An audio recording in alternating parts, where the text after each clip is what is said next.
Mesdames, Messieurs, bienvenue. Alors aujourd'hui, j'ai un grand plaisir de recevoir des personnes qui vont nous parler de quelque chose de très très important. La chose, au fait, c'est une chose qu'on ignore concernant justement les Juifs, les Hébreux. Et le saviez-vous que les Juifs étaient des Noirs? Est-ce que vous le saviez? Enfin, on va essayer d'en parler aujourd'hui avec nos invités qui ont accepté notre invitation. Il s'agit bien sûr du docteur Aké Dieudonné. Bienvenue. Merci, bonjour. Bonjour, et nous avons aussi le docteur King Fortuné, avec qui on a parlé d'ailleurs depuis très très longtemps. On préparait cette émission. Bienvenue. Merci. Voilà, alors je m'en vais directement, je pose la première question parce que c'est vraiment cette question-là qui va nous aider justement à avancer. Hein. Vous allez essayer de répondre tout le temps à deux. Je commence par docteur Aké. Vous dites que les Juifs, les vrais Hébreux sont des Noirs, les Africains. Nous. Pourquoi? D'accord, merci. Je voudrais saluer les téléspectateurs de Congo Web et qui nous suivent actuellement et dire que nous sommes si heureux de partager ce thème avec eux. Et les Juifs sont noirs. C'est choquant. C'est choquant. C'est choquant, mais c'est une réalité parce que quand on parle de Juifs ou Hébreux, cela fait attrait aux Saintes Écritures, à la Bible. Parce que la Bible, nous savons bien que Dieu a donné sa parole à un peuple donné. La Bible dit que Dieu a regardé parmi tous les peuples, il a choisi, n'est-ce pas, une nation. Une nation. Voilà, qui devait, n'est-ce pas, être appelée la nation élue, le peuple élu. Et c'est à ce peuple élu que Dieu a confié sa parole. Et ce peuple-là s'appelle le peuple d'Israël. Et maintenant, nous disons aujourd'hui qu'Israël est un peuple noir. Et ça choque parce qu'il y a un peuple qui existe aujourd'hui. En Israël.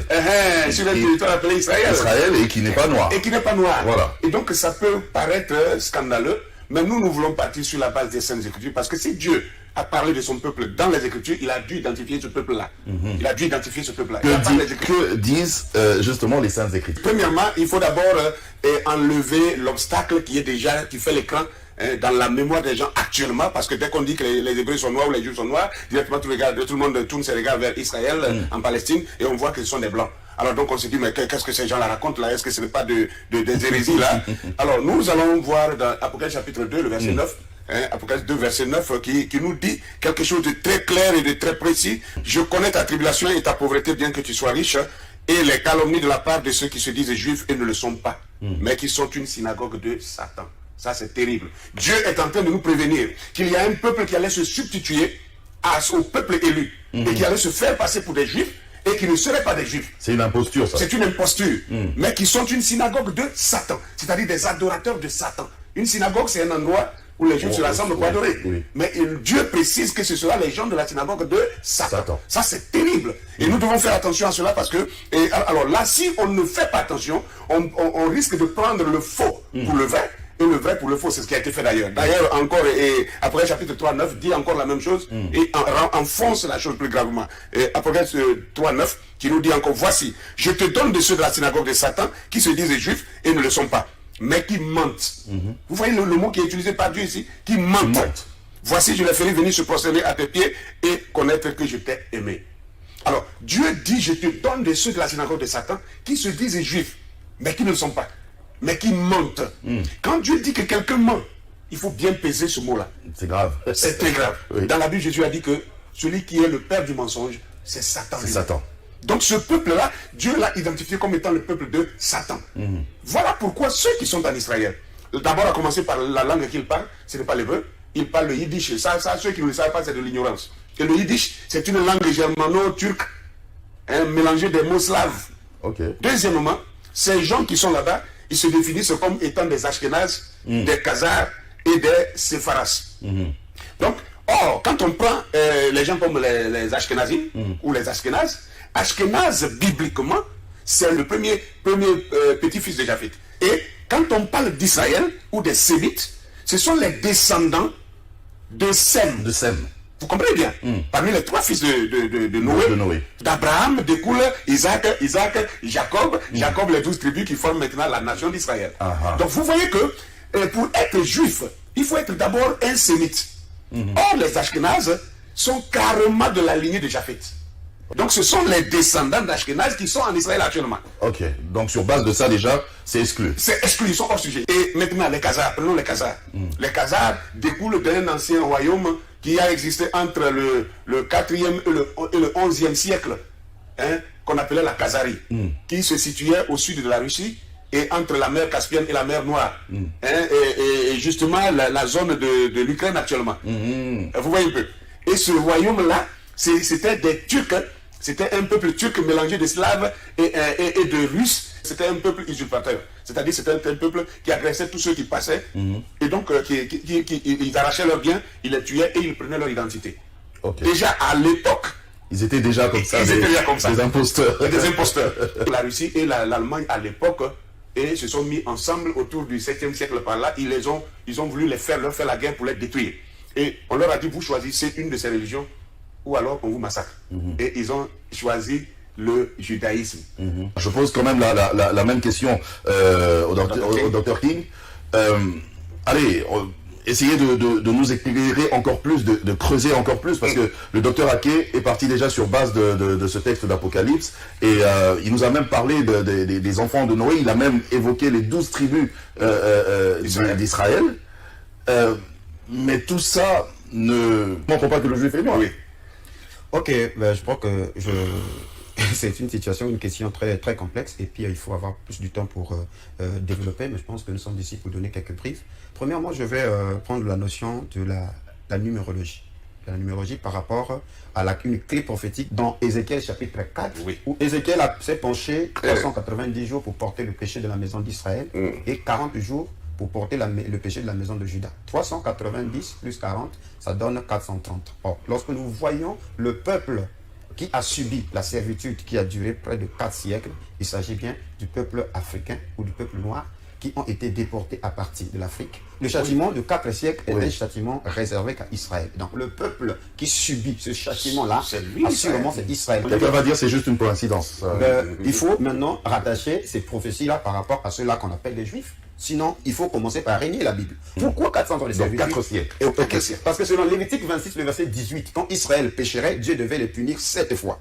Et au verset 33 jusqu'au verset 34, il est dit, je vous disperserai parmi les nations, je vous arracherai de vos terres. Et dans Deutéronome 28, le verset 68, là, dans Deutéronome, il faudrait que les téléspectateurs prennent leurs notes, qu'ils étudient, qu'ils lisent calmement ce chapitre, comme dit mon frère ici, il faut le lire avec les yeux décolonisés. Il s'agit là des châtiments qui devaient toucher Israël en cas de désobéissance. Et le dernier châtiment, il est dit, et l'Éternel te ramènera sur des navires en Égypte, et tu feras ce chemin dont je t'avais dit, tu ne le verras plus. Là, vous vous offrirez en vente à vos ennemis comme esclaves, comme servantes. Donc, la servitude qui devait durer 4 siècles là précis, c'est la traite négrière selon Deutéronome 28, 68. Il devait revenir d'abord en Égypte. Et l'Égypte, c'est l'Afrique. C'est à partir de l'Afrique qu'il devait être vendu. Parce que le mot Mitzraïm, c'est aussi servitude.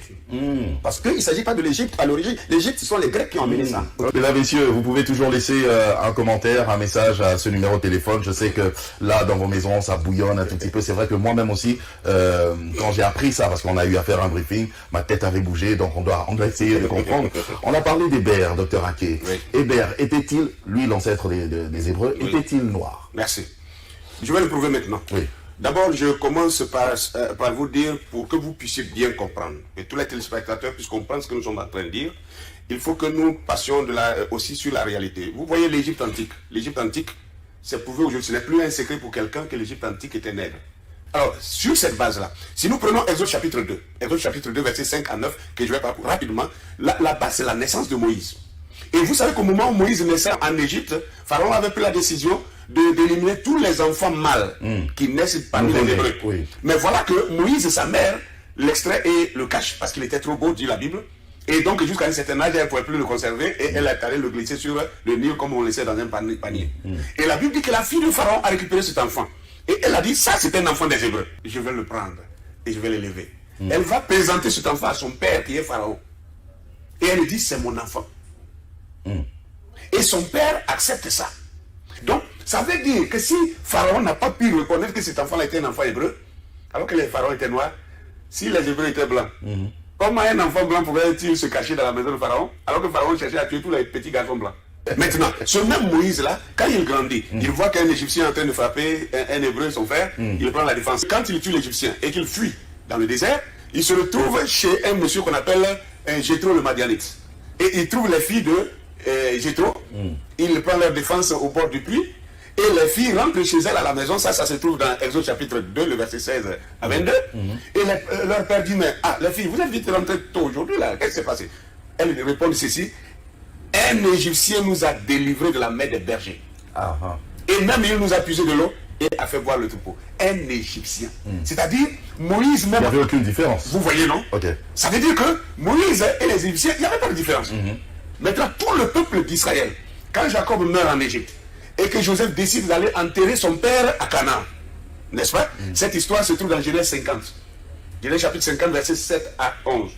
Et Joseph fut en l'honneur de son père un deuil de 7 jours. Les habitants de Canaan furent témoins de ce deuil dans l'ère d'Atad, et ils dirent, voilà un grand deuil parmi les Égyptiens. C'est-à-dire tout Israël, tous les enfants d'Israël, ils quittent l'Égypte, ils reviennent à Canaan pour enterrer leur père, eux on les confond aux Égyptiens. Si les Égyptiens sont noirs, et que toute la famille d'Israël... Tout le monde était confondu. Ils sont confondus. Attendez. Tout le monde était noir. Alors, maintenant on va entendre ce que Job dit de sa propre peau, sa couleur. Job 30, le verset 28 et 30. Job 30, 28 et 30. Job dit ceci: je marche noirci, mais non par le soleil. Je marche noirci, mais non par le soleil. Je me lève en pleine assemblée et je crie. Ma peau noircit et tombe. Mes os brûlent et se dessèchent. Job qui parle comme ça. Je marche noirci, mais ce n'est pas le soleil qui marche.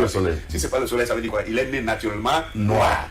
Donc Job, dans sa galère, dans sa misère, dans sa souffrance, dans sa maladie, ça dit quand un Africain a souffert les maladies, il devient plus noir. La misère, la galère. Il est en train de dire ça.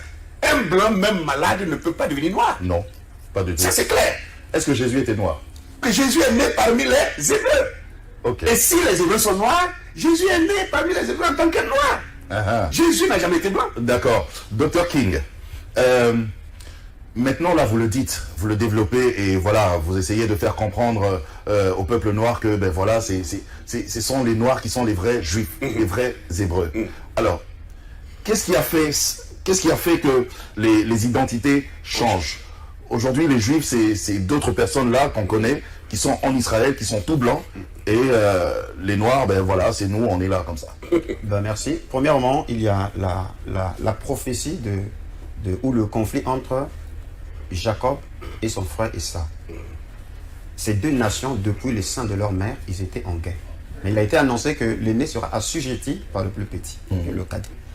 Et la bénédiction a été donnée à Jacob, et Esau s'est vu être privé de tout. Mais au moment où Jacob sera dans un état d'errance, alors Esau va se délivrer de son joug. Il va contre-attaquer. Ok? Raison pour laquelle nous avons montré que celui qui a reçu les promesses, les lois, le culte, l'adoption, c'est Jacob ou Israël. Et quand il pêche, il sera détruit, puni 7 fois. Et parmi ces punitions, le niveau suprême de la punition, c'est la déportation. Alors, Ésaïe 18 parle, le verset 1 à 7 parle de ce pays qui fait ombrage avec ses ailes, tel où retentit les cliquetis des armes, qui est au-delà du fleuve de l'Éthiopie, ce pays qui est coupé par le fleuve. Le verset 7 dit qu'en ce temps-là, des offrandes seront apportées par ce peuple vigoureux, nation puissante qui écrase tout et dont le pays est coupé par les fleuves. Et Sophonie 3, le verset 10, dit d'au-delà des fleuves de l'Éthiopie, mes adorateurs, mes dispersés, m'apporteront des offrandes. Donc, conformément à ces deux écritures, Ésaïe 18 et Sophonie 3, 10, nous comprenons par là fleuves de l'Éthiopie. Ça veut dire que les dispersés d'Israël vont se retrouver au temps de la fin au-delà des fleuves de l'Éthiopie. Ça, on peut faire recours à n'importe quel géographe ou à n'importe quel anthropologue, il va nous faire comprendre que nous sommes bien sûr au-delà des fleuves de l'Éthiopie. Donc, qui sont au-delà des fleuves de l'Éthiopie? C'est un peuple, nous sommes au-delà des fleuves de l'Éthiopie. Il est au-delà des fleuves de l'Éthiopie. Maintenant, nous devons nous examiner qui sommes-nous. Soit c'est les prophéties qui trompent, ou soit c'est nous qui avons un problème. Alors, pourquoi nous avons perdu cette identité? C'est parce que parmi les châtiments dans Deutéronome 32, au verset 36 de Deutéronome 32, il dit, je ferai disparaître leur mémoire d'entre les hommes. Donc la mémoire d'Israël disparaîtra parmi les hommes.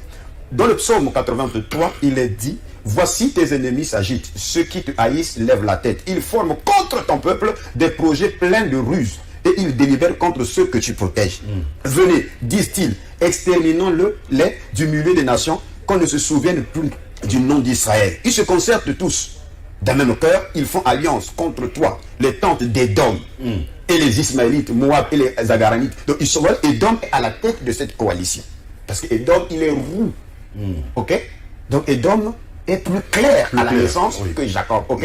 Et Édom finira par se mélanger. Il se mélange toujours avec la lignée de Japheth pour chercher le secours afin de prendre la place de son frère Jacob, parce que prendre la place de son frère Jacob, c'est prendre la bénédiction. D'où vous verrez que lorsque Israël ou les tribus de Juda ont été déportés à Babylone, la terre est restée inoccupée, les Édomites sont venus pour s'établir sur cette terre. Ok?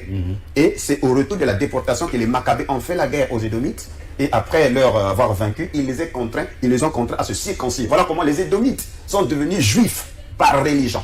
En fait, il y a eu usurpation, il y a eu une guerre entre Édom et Jacob. Donc si on vous dit que moi c'est Jacob, le monde entier va bénir Jacob.